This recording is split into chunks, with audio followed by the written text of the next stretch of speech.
Au nom du Père et du Fils et du Saint-Esprit, Amen. Le 8 mai 1902, jour de la fête de l'Ascension, l'éruption de la montagne Pelée détruisit en un clin d'œil la ville de Saint-Pierre, faisant près de 40 000 morts sur les 100 000 habitants que comptait la Martinique à cette époque. Le 28 mars précédent, jour du Vendredi Saint, une procession de libres penseurs s'était acheminée au sommet du volcan au rythme d'un pseudo-chemin de croix blasphématoire pour y jeter dans son cratère une image du Christ. Il y a quelques années, nous lisions en communauté le livre de l'abbé Pinault intitulé « On ne se moque pas de Dieu », décrivant le lien entre ces deux événements. Pour l'auteur, il ne faisait pas de doute que la terrible catastrophe était véritablement un châtiment divin. Mes très chers frères, nous dit saint Paul aujourd'hui, laissez agir la colère de Dieu. Cette phrase terrible arrive à la fin d'une description extraordinaire, débutée dimanche dernier, des relations fraternelles qui doivent régner dans la communauté. Que l'amour fraternel vous lie d'affection entre vous, constant dans la tribulation, assidus à la prière, prenant part aux besoins des saints, avides de donner l'hospitalité, sans rendre à personne le mal pour le mal. Conclusion de saint Paul, ne vous vengez pas vous-même, mais laissez agir la colère de Dieu. N'y a-t-il pas là une contradiction évidente ? Peut-on prétendre avoir pardonné de tout son cœur à celui sur lequel on espère secrètement que la colère de Dieu va s'abattre ? Comme toujours, l'obscurité des paradoxes de la foi proviennent non d'une absence de lumière, mais d'une lumière trop éblouissante pour nos yeux de chair. Tout d'abord, par la bouche de saint Paul, Dieu nous interdit formellement de nous venger nous-mêmes. Bien plus, il nous ordonne de pardonner à nos ennemis.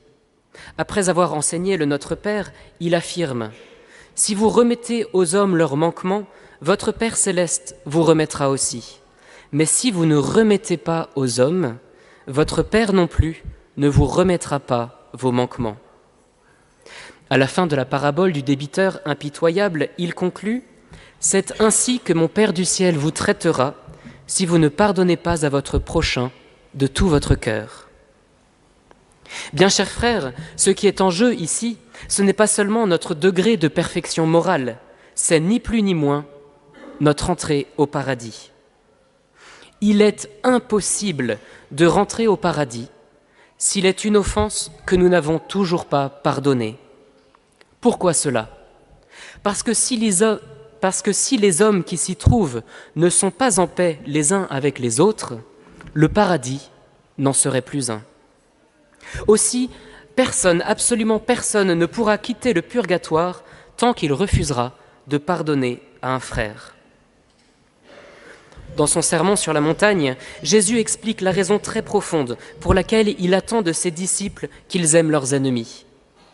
Vous avez entendu qu'il a été dit « Tu aimeras ton prochain et tu haïras ton ennemi. » Eh bien moi je vous dis, aimez vos ennemis et priez pour vos persécuteurs, afin de devenir fils de votre Père qui est aux cieux, car il fait lever son soleil sur les méchants et sur les bons, et tomber la pluie sur les justes et les injustes. Le refus de la vengeance et même l'amour des ennemis jusqu'à la prière pour eux nous fait ressembler au Père céleste. Qu'en est-il donc de la colère de Dieu ? La colère de Dieu est un thème très souvent décrit dans l'Ancien Testament. Rappelez-vous par exemple le châtiment terrible qui s'abat sur les villes de Sodome et de Gomorrhe et de leurs régions. Ces villes et ces régions qui sont décrites dans la Bible comme étant luxuriantes et qui, après le châtiment divin, on en a encore les preuves aujourd'hui, quand on va se balader sur les bords de la mer Morte, on se rend compte que ce sont des régions terriblement désertiques. Rappelez-vous aussi Pharaon qui ne voulait pas libérer le peuple hébreu. Qu'est-ce qui s'est passé ? 10 plaies terribles qui sont tombées sur son pays. La colère de Dieu s'est abattue et la dernière plaie terrible, c'est celle de l'ange du Seigneur qui traverse l'Égypte pour détruire tous les premiers-nés égyptiens des hommes et du bétail. et puis toute l'armée qui va être engloutie par la mer Rouge, la colère de Dieu peut être terrible. Le prophète Élie aussi, vous vous souvenez, qui égorge pas moins de 450 prophètes de Baal en une soirée. Mais déjà dans l'Ancien Testament, Dieu éduque son peuple, lui révélant qu'il est lent à la colère et plein d'amour. Je vous rappelle d'ailleurs, mes frères, à ce propos, que on ne peut pas opposer l'Ancien Testament avec un Dieu de colère au Nouveau Testament, un Dieu d'amour. Le Dieu de l'Ancien Testament est déjà un Dieu vraiment d'amour, et le Dieu du Nouveau Testament est encore un Dieu de colère. Rappelez-vous Jésus qui prend les fouets et qui chasse les vendeurs du temple. Dans l'Ancien Testament, donc, les Juifs attendaient avec une grande impatience ce jour du Seigneur, où dans sa colère, Dieu se dresserait enfin contre leurs ennemis pour les punir terriblement du mal qu'ils avaient fait au peuple élu. Mais le prophète Amos va complètement changer cette perspective. Certes, il y aura bien un jour du Seigneur, mais il sera ténèbres et non lumière, promet-il, car c'est contre Israël, endurci dans son péché, que Dieu va se dresser. Dies irae, dies illa, oui, un jour Dieu jugera le monde, mais sommes-nous vraiment certains que sa colère s'abattra sur les autres? Plutôt que d'espérer dans la colère de Dieu contre nos ennemis, ne devrions-nous pas plutôt trembler nous-mêmes qui avons tant reçu? Finalement, c'est au prophète Osée que Dieu donne la clé pour comprendre le mystère de sa colère. C'est pourquoi je vais obstruer son chemin avec des ronces.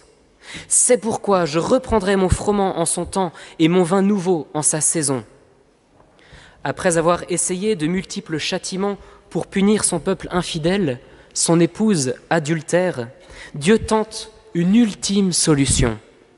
C'est pourquoi je vais la séduire, je la conduirai au désert et je parlerai à son cœur. Je te fiancerai à moi pour toujours, je te fiancerai dans la justice et dans le droit, dans la tendresse et dans la miséricorde. La miséricorde, voilà la vengeance ultime du Seigneur, voilà sa grande revanche sur le mal. La colère de Dieu n'est autre que sa tendresse infinie pour les pauvres pécheurs que nous sommes. Pour nous punir et nous arracher des larmes de repentir, il nous montre son propre Fils, déchiré par les fouets, percé par les clous, ouvert par la lance, qui rassemble ses ultimes forces pour s'écrier encore « Père, pardonne-leur, car ils ne savent pas ce qu'ils font. » Le mystère de la colère de Dieu nous apprend que le pardon a un coût, mais que c'est Dieu qui l'a payé. Pour être parfait, comme notre Père céleste est parfait, il nous faut donc devenir miséricordieux, comme il est miséricordieux.